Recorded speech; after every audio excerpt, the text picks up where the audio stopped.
Hello, hi. പുതിയൊരു വീഡിയോയിലേക്ക് എല്ലാവർക്കും സ്വാഗതം. ഇന്ന് നമുക്ക് ഒരു പനീർ കറി ഉണ്ടാക്കി നോക്കിയാലോ. അതിനായി ആദ്യം നമുക്ക് 2-3 സവാള അരിഞ്ഞെടുക്കാം. പിന്നെ പനീർ ചെറിയ ചെറിയ കഷ്ണങ്ങളായി കട്ട് ചെയ്തെടുക്കാം. ക്യാരറ്റും കൂടി നമുക്ക് കട്ട് ചെയ്തെടുക്കാം. വെളുത്തുള്ളിയും അരിഞ്ഞെടുക്കുക.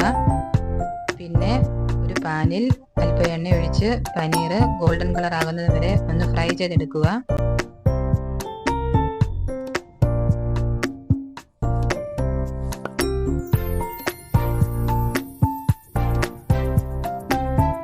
പിന്നെ അതേ പാനിൽ കറുകപ്പട്ട, ജീരകം, വെളുത്തുള്ളി, ഇഞ്ചി, പച്ചമുളക് എന്നിവയിട്ട് വഴറ്റുക. പിന്നെ സവാളയും ക്യാരറ്റും ഇട്ട് ഗോൾഡൻ കളർ ആകുന്നത് വരെ വഴറ്റിയെടുക്കുക.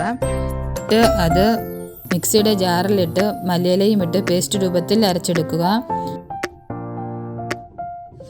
പിന്നീട് അത് പാനിൽ എണ്ണ ഒഴിച്ച് എണ്ണ തെളിയുന്നത് വരെ അടച്ചു വെക്കുക. പിന്നെ അതിൽ മഞ്ഞൾപ്പൊടി, മുളക് പൊടി, ചിക്കൻ മസാല എന്നിവയിട്ട് ഇളക്കിയതിന് ശേഷം കുറച്ച് കാജു ഇട്ട് അതിൻ്റെ കൂടെ അല്പം തൈര് ഒഴിച്ച് ഒന്ന് ഇളക്കിയെടുക്കുക.